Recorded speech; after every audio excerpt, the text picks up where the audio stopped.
Assalamualaikum warahmatullahi wabarakatuh. Jumpa lagi dengan saya Tama dalam Ada Apa Gerangan 2. Bagaimana kabar kalian? Semoga selalu diberikan kesehatan dan juga rezeki yang cukup.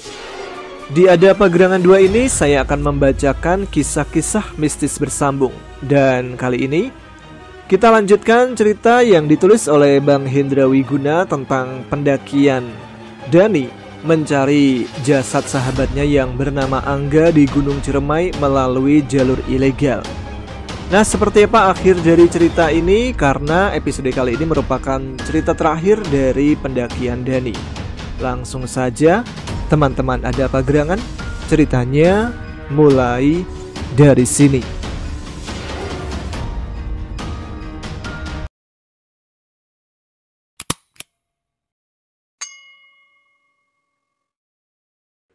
Jangan lari!"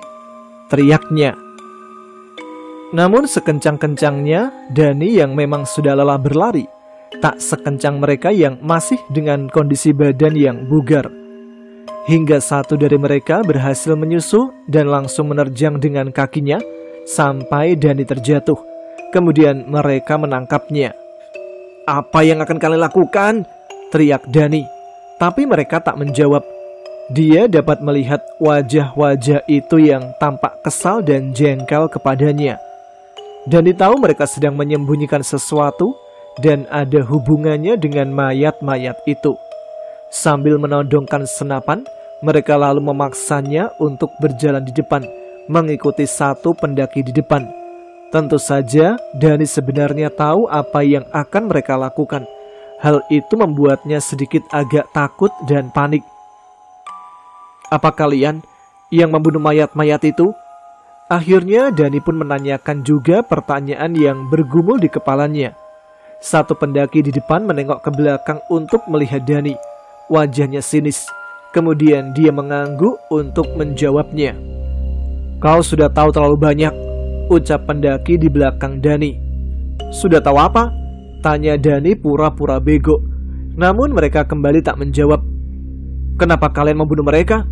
Aku pikir mayat-mayat itu adalah korban mangsa macan itu," ucap Dani dengan suara yang hampir habis karena sudah terlalu lelah. Pendaki di depannya kembali menengok ke belakang. "Kau tidak tahu kami membunuh mereka?" Dani menggeleng. "Sama sekali tidak," jawab Dani. "Kau tidak mencurigai sedikit pun?" tanyanya lagi. "Aku sama sekali tidak tahu sampai kalian muncul dan akan mengeksekusiku. Sebenarnya aku sudah tahu kau tidak akan mencurigai kami. Akan tetapi, kami tidak ingin jalur ini diketahui banyak orang. Cukup kami dan para anggota grup forum rahasia pendaki di Facebook." "Aku juga anggota forum itu kan? Kenapa kalian mau membunuhku?" ucap Dani. "Kami tahu kau sedang mencari Angga, sahabatmu itu. Atau pacarmu," celetuk pendaki di belakang Dani, yang tentu saja itu membuat yang lainnya menyunggingkan senyumannya. "Kenapa kau sangat ingin menemukan Angga? Padahal kau bisa saja merelakan kematiannya dan menikahi kekasihmu," tambahnya. "Karena aku sudah berjanji kepadanya," jawab Dani. "Aku tahu kau akan melaporkan penemuan mayat-mayat itu pada petugas penjaga gunung ini kan? Jadi aku akan tetap mengeksekusi kamu dan membiarkan jasadmu dimakan macan. Tentu saja jikapun petugas itu menemukan mayat-mayat itu, mereka akan menganggapmu kalau mayat-mayat itu dimangsa macan. Seperti apa yang kau pikirkan?" jelas pendaki yang ada di depan. Sungguh Dani tidak menyangka dengan semua ini. Kenapa ada orang-orang seperti mereka? "Kenapa kalian melakukan semua ini? Apa untungnya bagi kalian?" tanya Dani. "Kami memang tidak diuntungkan. Kami hanya para pecinta alam yang senantiasa menjaga kelestarian alam gunung ini. Kami sangat mencintai gunung ini. Kau tahu apa yang akan terjadi jika jalur ini diketahui pendaki-pendaki tolol itu?" Dani sempat berhenti berjalan saat menjawab pertanyaannya. "Apa?" "Jalur ini akan ramai oleh pendaki-pendaki yang mengaku pecinta alam, tapi malah merusak alam seperti apa yang terjadi di gunung-gunung lain. Kau tahu, vandalisme, polusi suara, dan paling parah, membabat pohon-pohon untuk mendirikan tenda mereka. Itu semua akan mengganggu macan-macan itu hingga takut oleh keberadaan mereka dan pergi dari habitat aslinya. jelasnya. Jadi kami memilih untuk membunuh siapa saja yang mengetahui jalur ilegal ini dan terindikasi akan menyebarkannya ke media sosial, tambahnya. Dani pun tercengang dengan penjelasannya. Jujur dia sedikit kesal mendengar semua itu. Dasar psycho, teriak Dani. Tidak terima dikatakan sebagai seorang psycho, satu pendaki di belakang langsung menerjang tubuh Dani hingga dia terjatuh tersungkur dengan lutut lebih dahulu menyentuh tanah, kemudian badannya. Dani mencoba bangun kembali, tetapi pendaki di depannya langsung menendang wajahnya hingga hidungnya berdarah. Pendaki di hadapannya berjalan menghampiri. Dia menendang paha Dani bagian atas pelan, seakan menyadari kalau ada ponsel yang disimpan di sakunya. Kemudian dia berjongkok di hadapan Dani dan segera merogoh saku celananya. Dani sempat menepis tangan itu, tetapi orang itu segera memukul kepala Dani, hingga Dani tak bisa berbuat apa-apa lagi. Ia mengambil ponsel itu dan segera membukanya. Dani yakin ia memeriksa folder video. Akan aku tunjukkan seberapa psikonya aku, ucapnya sambil melempar ponsel Dani dan langsung menginjak-injaknya sampai hancur. Kau tahu, sebenarnya aku tahu kalau temanmu itu terjebak di celah tebing itu. Aku menemukannya saat masih hidup. Apa? Kau tahu dia masih hidup? Kenapa kau tidak menolongnya? Teriak Dani. Ia menyungging. Aku lihat sahabatmu itu tampak tak berdaya, tidak mampu untuk bicara, tak bisa bergerak sedikit pun. Mungkin dia sudah terjebak di sana selama beberapa hari. Dia melenguh seperti binatang yang terjepit. Kau tahu, aku sangat senang melihatnya menderita. Kurang ngajar, psycho, anjing kalian semua, teriak Dani. Satu tendangan dari belakang mengenai leher dan membuat Dani langsung terjatuh dengan dada dan wajah menghantam tanah. Darah mengalir dari hidungnya. Posisi badan tertelungkup lemah tak berdaya. Sudahlah, kita bisa aja dia sekarang, terdengar teriakan dari pemuda bersenjata itu. Jangan, aku malas kalau harus menggotong dia ke area jagal itu untuk mengumpankan dia pada macan itu. Kita bawa dia ke sana hidup-hidup, baru eksekusi dia di sana, ucap pendaki yang berjalan di depan Dani. Bangun, teriak salah satu pendaki dari belakang sambil menendang pahanya. Dani yang sudah terlalu lemah tak mampu lagi untuk bangkit. Namun karena pendaki itu terus menendang-nendang paha, Dani pun terpaksa mengangkat badannya untuk duduk. Kemudian dengan lemah dan perlahan dia beranjak berdiri. Dani berusaha untuk menegakkan badan. Lalu entah dari mana kabut tebal mulai berdatangan. Suasana menjadi gelap remang, dingin dan sunyi. Suara binatang malam terdengar menyaut pilu. Padahal dia tahu saat ini hari masih siang beranjak sore. Dan bukan hanya Dani yang menyadari perubahan yang tiba-tiba itu. Para pendaki dan pemuda bersenjata itu juga merasa heran. Itu terlihat dari wajah-wajah yang seketika menengok ke berbagai area sekitar. Ada apa ini? Ucap salah satu pendaki di depannya. Rupanya penghuni asli hutan ini datang juga, ucap Dani terbata-bata. Dani pun menyunggingkan senyum pada mereka. Mungkin penunggu hutan ini terusik dengan kehadiran kita. Atau kata-kata Dani terhenti ketika melihat pendaki di depannya tiba-tiba saja berdiri dengan wajah pucat. Matanya berwarna putih semua dan mulutnya menganga. Tidak hanya dia seorang, tetapi dua pendaki di belakang Dani dan pemuda bersenjata itu juga mengalami hal yang sama. Dani menyadari apa yang terjadi pada dirinya. Mereka kerasukan. Tentu saja Dani panik, namun setelah memperhatikan mereka, sepertinya hanya Dani yang tidak mengalaminya. Dalam keadaan was-was, dia pun mulai berjalan mundur, berbalik lalu segera berlari menjauh dari mereka menuju batu tebing itu. Dani berniat akan memanjat tebing itu dengan melewati seberang celah sempit itu. Akan tetapi, sebelum mencapai tebing itu, dia teringat akan ponselnya yang hancur. Dia pun berbalik dan kembali untuk mengambilnya. Siapa tahu memory card di dalamnya tidak ikut hancur. Dan benar saja, setelah dia memungut kembali dan membukanya, benda kecil penyimpan data itu masih utuh. Dani pun memasukkannya ke dalam saku dan segera berlari kembali. Tiba-tiba saja pekik suara teriakan panjang dan mengerung-erung terdengar dari arah mereka. Dani terkesiap dan berhenti berlari, lalu berbalik untuk melihat apa yang terjadi. Rupanya mereka sedang mengamuk, bergerak tidak karuan, seperti ada yang sedang mengganggunya. Tidak lama setelah diperhatikan dengan seksama, ternyata di antara kabut tebal itu muncul tangan-tangan hitam raksasa yang sedang menggenggam tubuh mereka. Tidak hanya satu, melainkan banyak. Dan ketika Dani menengadah ke atas, samar terlihat 3 sosok wajah raksasa menyeramkan dengan tanduk hitam seperti domba. Wajah-wajah itu tampak melotot geram. Dani terkesiap dan panik. Apakah sebenarnya yang aku lihat? Apakah jin? Para penunggu hutan ini yang terganggu? Aku tak percaya dengan apa yang aku lihat. Hatinya mulai ciut. Lalu satu wajah raksasa itu langsung melihat ke arah Dani. Dia pun seketika panik. Dia segera berlari, berbalik, dan berlari kembali menuju tebing itu. Setelah sampai, Dani langsung saja memanjatnya, membuat tumpuan kaki dan tangan di antara 2 celah sempit tebing itu dan bergerak ke atas. Menyeberangi dengan bergeser sedikit demi sedikit ke arah seberang tebing, di mana tanjakan berbatu yang agak landai untuk naik ke puncak ada. Sempat dia melirik ke bawah dan melihat tulang belulang dan tengkorak sahabatnya, Angga. Dani masih tak percaya dengan apa yang terjadi kepada sahabatnya. Namun, ini bukan waktunya bersedih. Dia harus naik ke puncak saat ini juga.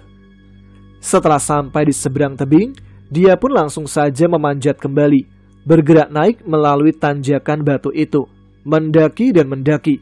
Hanya itu yang ada di kepalanya. Walaupun beberapa kali kakinya sempat terpeleset, tapi akhirnya Dani sampai juga di atas tebing itu. Sempat ia menengok kembali ke arah bawah tebing untuk melihat para pendaki itu. Namun, kabut tebal menghalangi pandangan hingga dia tak bisa melihat apa-apa lagi. Hanya sayup suara teriakan yang memekik dan menggerung-gerung terdengar pilu, menggema ke seluruh area bawah tebing. Dani tidak tahu apa yang terjadi pada mereka selanjutnya, dan dia tak begitu peduli. Yang penting sekarang dia sudah mendapatkan bukti bahwa ada mayat-mayat di jalur ilegal itu untuk dilaporkan ke petugas gunung. Dani pun segera berjalan menuju puncak dan turun melalui jalur biasa dan melaporkan apa yang terjadi pada petugas. Rupanya di puncak sedang terjadi badai, namun Dani tetap nekat untuk menerjangnya. Di antara kabut-kabut dan angin kencang, dia berjalan menelusuri jalan setapak dengan jarak pandang terbatas. Sudah berkali-kali dia mengunjungi puncak gunung ini, hingga membuatnya hafal betul arah jalan menuju jalur biasanya. Sampai tak membutuhkan waktu yang lama untuk menemukannya, sambil membawa bukti di saku celana, dia pun mulai melangkah turun dengan sedikit terpincang-pincang. Sebelum matahari terbenam, dia sudah harus berada di base camp pos 1. Dani tidak ingin lagi bermalam di hutan. Selain tidak ada peralatan, juga karena Dani harus mengejar bis untuk pulang. Maka dari itu, dia mempercepat langkah untuk turun gunung melalui jalur biasanya. Di sepanjang jalur turun, Dani merasa ada yang aneh dengan tubuhnya, juga dengan suasana sore di jalur itu. Ada sesuatu yang tidak biasa ketika dia terburu-buru melangkah turun, yang mana dia tidak melihat satupun pendaki di sepanjang jalur itu. Bahkan di pos-pos yang dia lewati, tidak ada satupun tenda atau orang-orang berkemah di sana. Dani mencoba berpikir positif.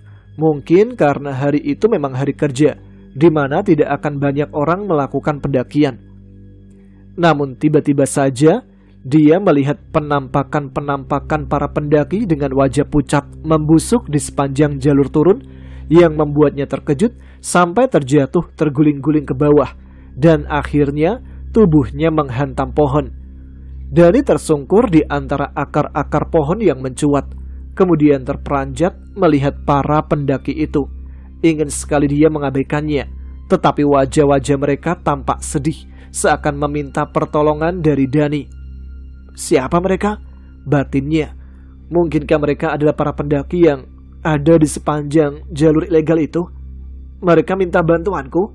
Atau mereka hanya jin-jin yang menyamar?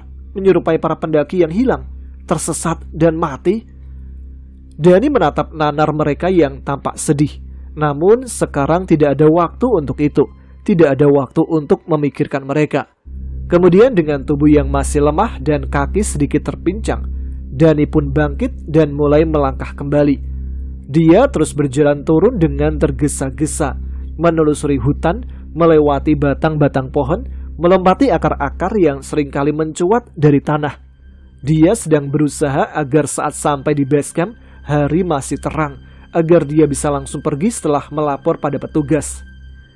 Setelah menelusuri jalur dengan tergesa-gesa, akhirnya dia pun tiba di base camp. Keadaan sepi di sana. Dengan segera Dani menuju kantor petugas penjaga gunung.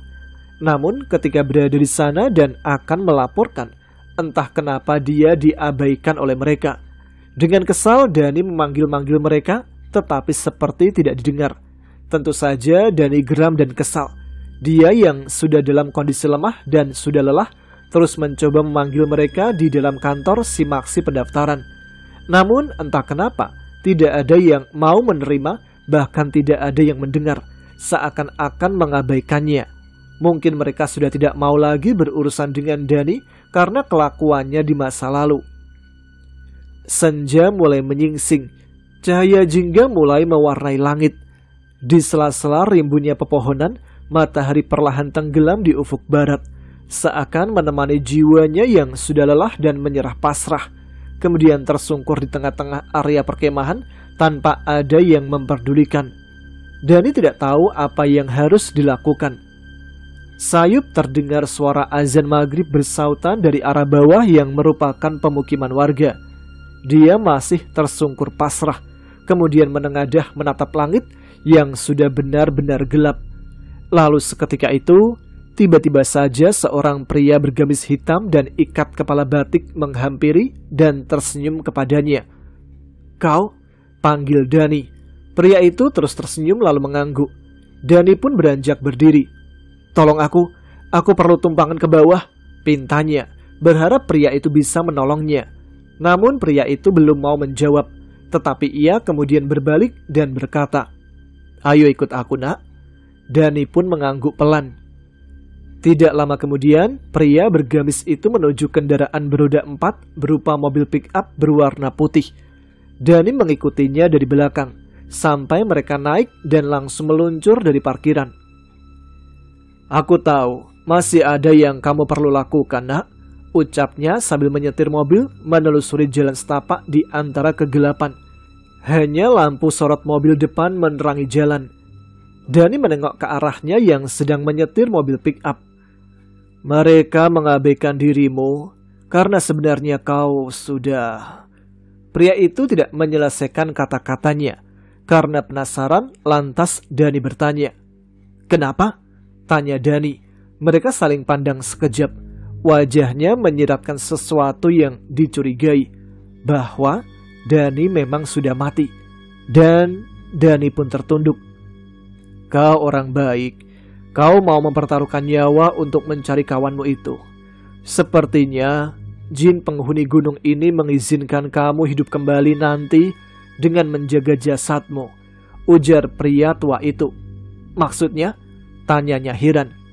"Sudahlah, yang penting sekarang kau harus pulang dan melakukan apa yang harus kau lakukan. Kau hanya punya waktu 40 hari sebelum rohmu ini tak terlihat lagi dan benar-benar menjadi roh penasaran seperti pendaki-pendaki yang lainnya." 40 hari? "Ya, seperti temanmu, Angga dan 2 YouTuber itu. Angga mencarimu karena hanya kau yang bisa melihatnya, karena kau peduli kepadanya." "Jadi, Angga?" "Kau harus menemukan orang yang bisa melihatmu, tentunya selain aku. Orang yang peduli kepadamu, orang yang punya koneksi batin denganmu. Keluargamu mungkin," katanya. "Kau harus buat seseorang menemukan jasadmu. Kau mungkin bisa membantu arwah pendaki-pendaki lain dengan benda yang ada di sakumu."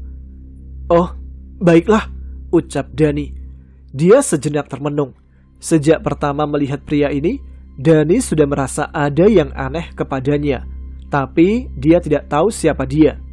Kalau dilihat dari berpakaian, mungkin dirinya adalah seorang dukun di desa ini. Dia selalu ada di setiap Dani terkena masalah di gunung ini. Namun sekarang, Dani tak peduli siapa dia. Dirogohnya saku celana untuk mengambil memory card itu dan merasa lega karena masih ada bersamanya. Sambil menggenggam benda itu, dialihkannya pandangan ke jalanan di hadapan. Tampak di ujung sorot cahaya lampu mobil, jalan setapak menuju ke pemukiman warga.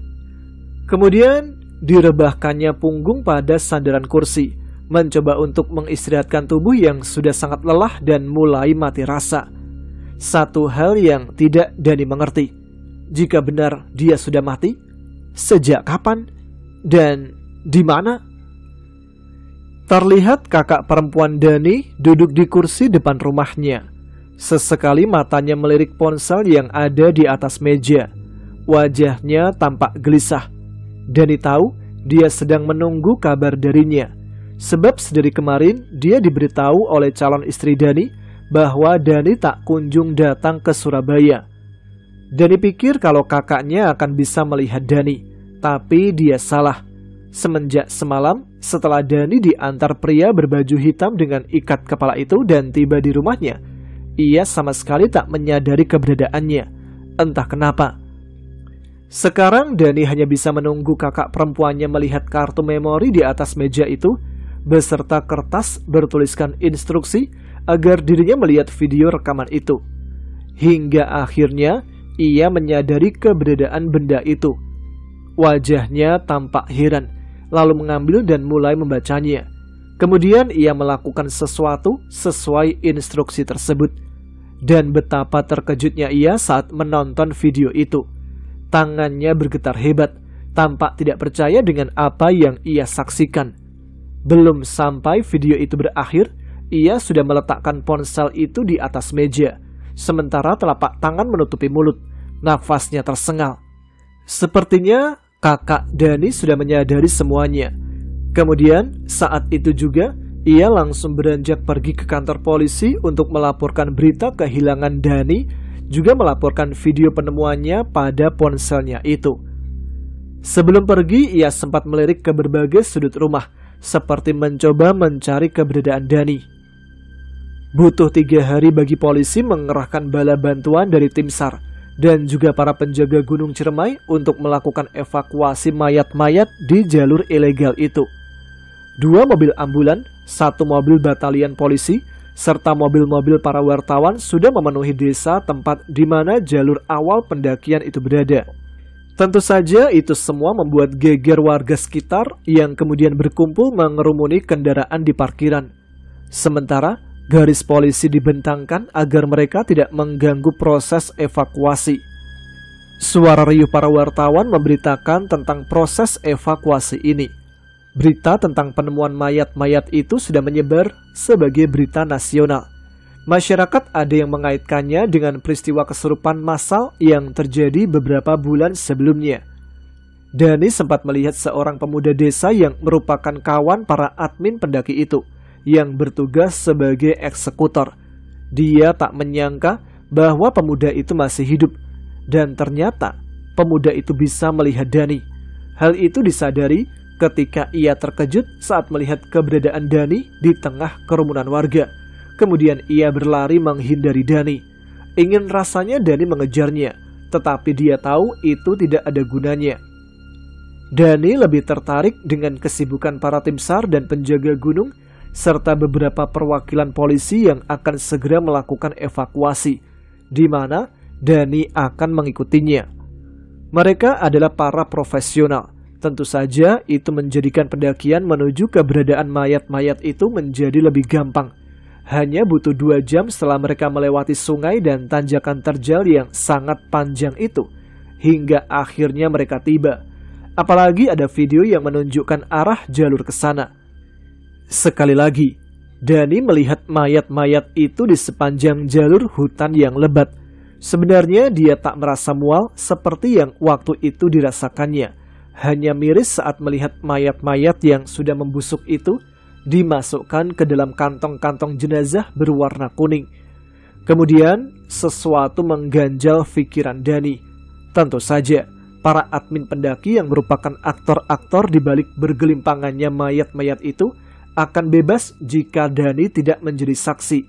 Sebab video yang diambilnya dan dijadikan barang bukti itu hanya memperlihatkan keberadaan mayat saja. Tunggu, kalau aku sudah mati, mungkin tubuhku juga ada di sini. Menyadari itu, Dani langsung mencari keberadaan tubuhnya.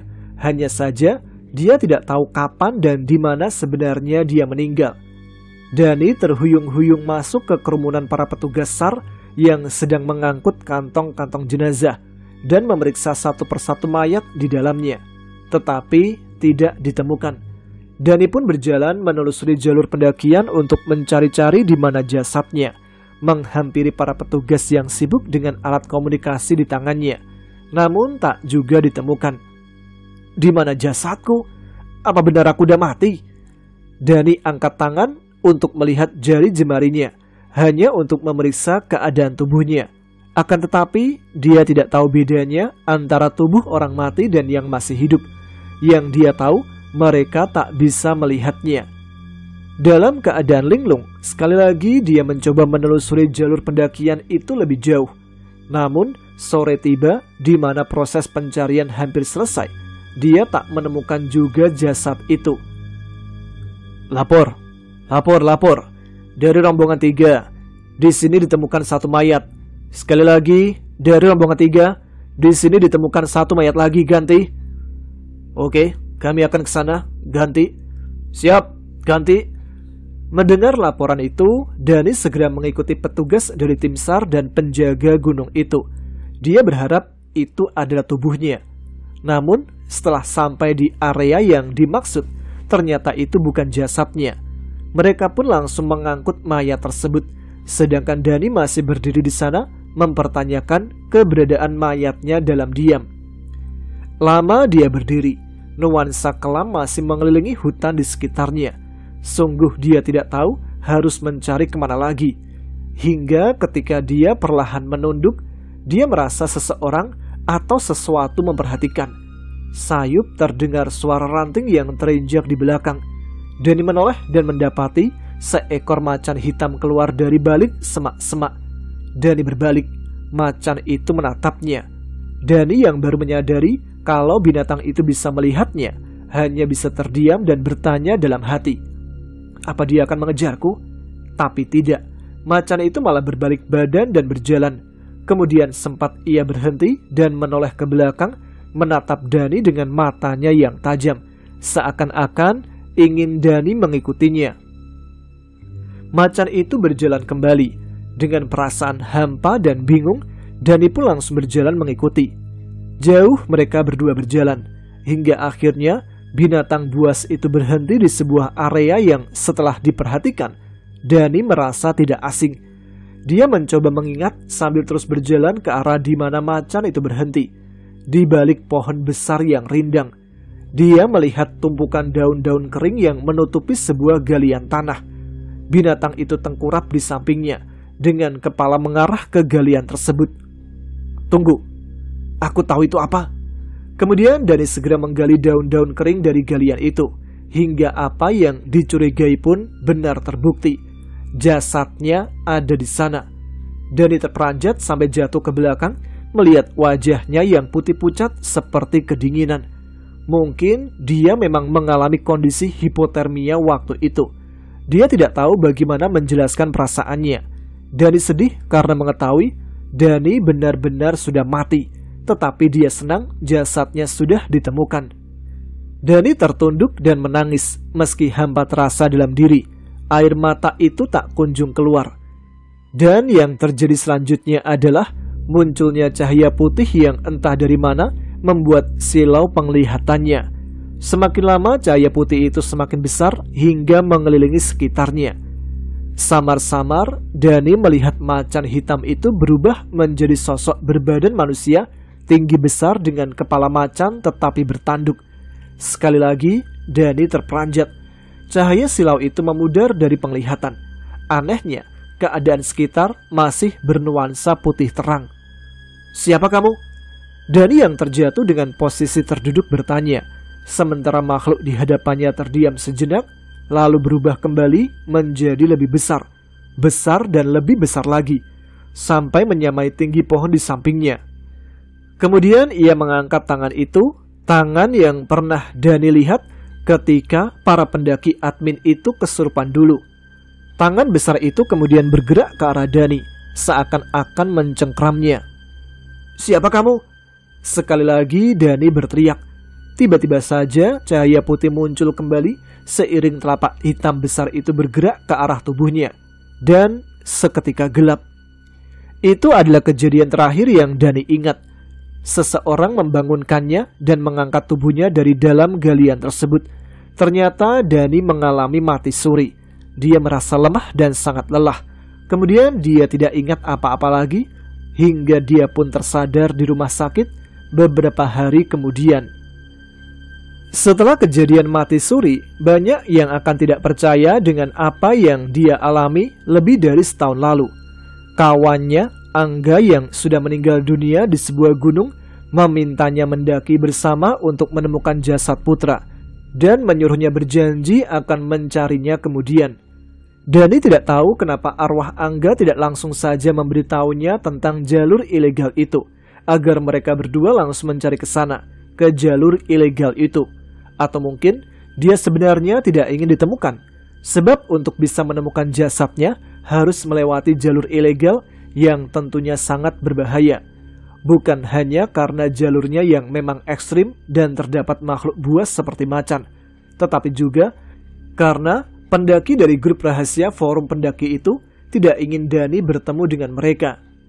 Setelah kejadian kesurupan di jalur ilegal itu, Dani pun tidak tahu lagi bagaimana nasib mereka, dan dia pun tidak melaporkan apa yang mereka perbuat. Dan sialnya, video yang dia ambil hanya memuat rekaman sebelum Dani mati di galian lubang itu karena hipotermia.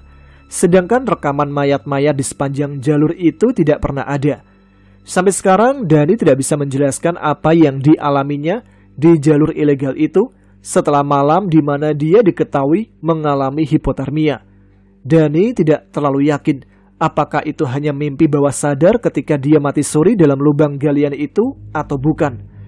Namun yang pasti, dan dia yakini, penglihatan arwah Angga dan kedua YouTuber itu nyata, bahwa Dani benar-benar mendaki bersama mereka.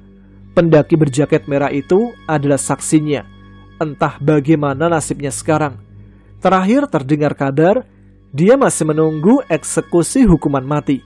Dani bahkan harus menunda acara pernikahannya setahun lagi, karena selain harus menjadi saksi persidangan penemuan mayat-mayat di jalur ilegal itu, yang tak terbukti merupakan kejahatan para admin, juga karena dia harus bolak-balik ke rumah sakit menemui psikolog.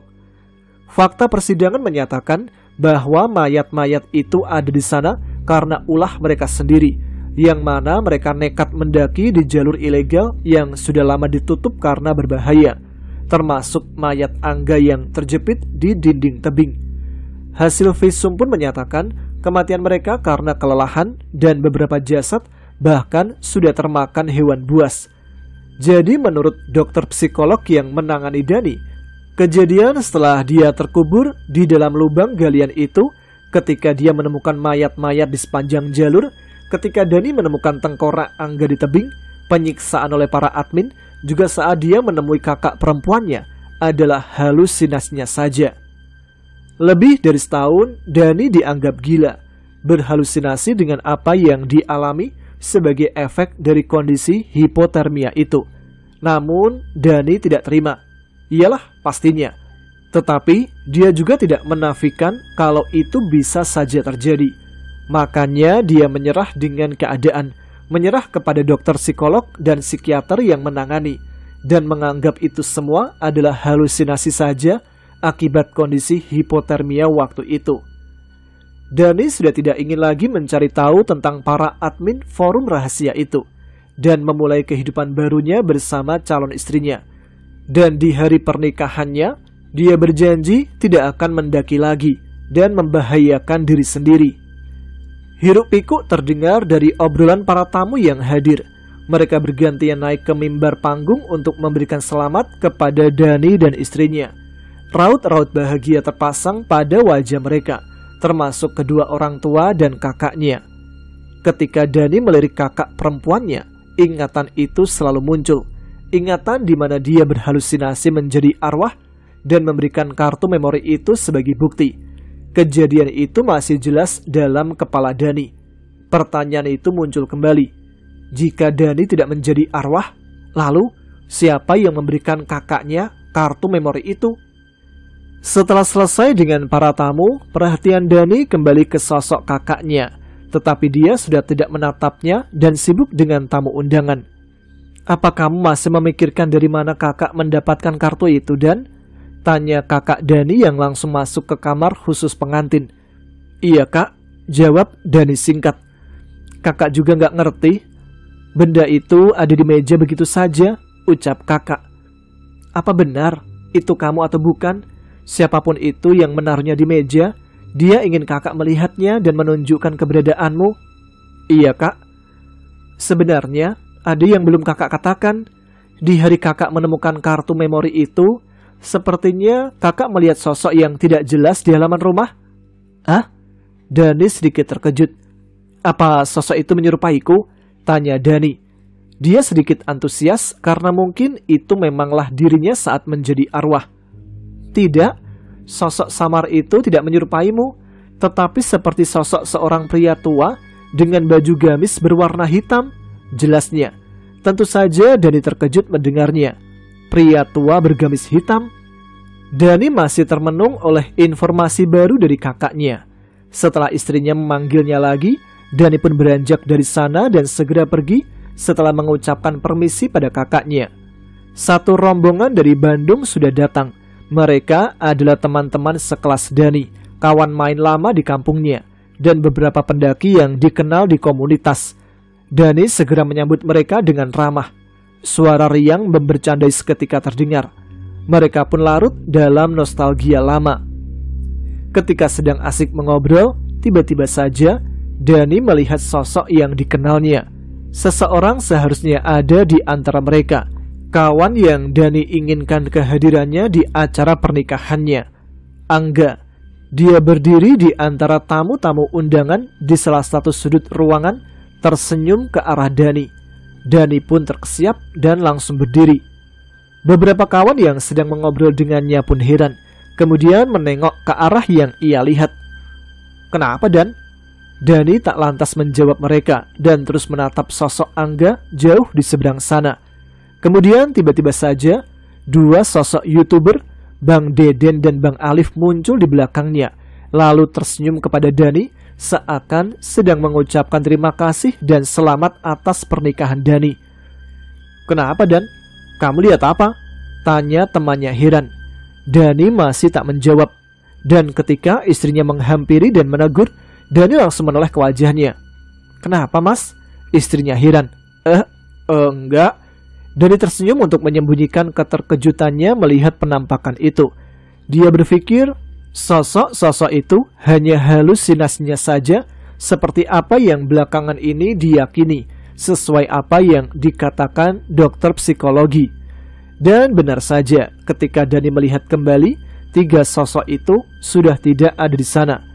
Dani pun menghela nafas panjang, kemudian duduk kembali dan mencoba meneruskan obrolan yang terpotong bersama kawan-kawannya. Di tengah perbincangan, tiba-tiba kakaknya memanggil dan menghampiri Dani sambil membawa ponsel miliknya. "Dan, nih, dari tadi HP-mu bunyi terus, ada telepon," ucapnya sambil menyodorkan HP kepada Dani. "Oh, iya, makasih kak." "Iya." Kemudian Dani kembali dibuat terkejut ketika melihat nomor tanpa nama yang tertera di daftar panggilan tak terjawab. Nomor tanpa nama yang dia tahu siapa pemiliknya. Itu adalah nomor admin grup rahasia forum pendakian. Ada apa dia manggilku? Ternyata tidak hanya panggilan, melainkan ada juga satu pesan WA dari nomor tersebut. Seketika itu Dani langsung terkejut. "Terima kasih karena tidak melaporkan kami," tulis pesan itu. Sejenak nafas Dani tertahan. Sekitarnya seakan berguncang. Dia melihat satu persatu wajah teman-temannya yang ada di sekitar, juga wajah istrinya dan kakak perempuannya. Tiba-tiba Dani merasa ada yang janggal. Benarkah kejadian di jalur ilegal itu hanya mimpi? Benarkah penampakan para pendaki itu hanya halusinasiku saja? Bagaimana dengan para admin pendaki yang menyiksaku? Apa kejadian itu nyata atau hanya halusinasiku saja akibat kondisi hipotermia? Lalu, siapa yang mengirim pesan ini? Di antara wajah-wajah yang sedang menatap heran itu, di tengah ramainya tamu undangan, diiringi bising musik yang mengalun, Dani hanya bisa berdiri mematung, memikirkan semua yang telah terjadi kepadanya. Nah, itu dia akhir cerita dari pendakian Dani ke Gunung Ciremai menemukan jasad temannya yang bernama Angga. Cukup membingungkan juga ya endingnya. Tapi terima kasih buat Bang Hendra Wiguna yang sudah memberikan izin kepada kami untuk membacakan karya tulisnya. Jadi kisah ini merupakan kisah fiktif ya, tapi berdasarkan tempat yang sebenarnya. Terima kasih juga untuk teman-teman Adapa Gerangan yang sampai saat ini masih setia menyimak setiap episodenya. Terima kasih juga untuk like dan share-nya, maupun yang sudah subscribe channel ini. Jangan lupa juga tuliskan komentar, tunjukkan eksistensi kalian. Nah, ada cerita apa lagi nih di episode selanjutnya? Kita tunggu saja. Yang pasti akan ada cerita menarik lagi di Ada Apa Gerangan 2. Jadi aktifkan notifikasinya biar tidak ketinggalan. Baiklah, saya Tama sekarang harus pamit. Kita jumpa lagi di episode selanjutnya. Tetap semangat, jaga kesehatan. Wassalamualaikum warahmatullahi wabarakatuh.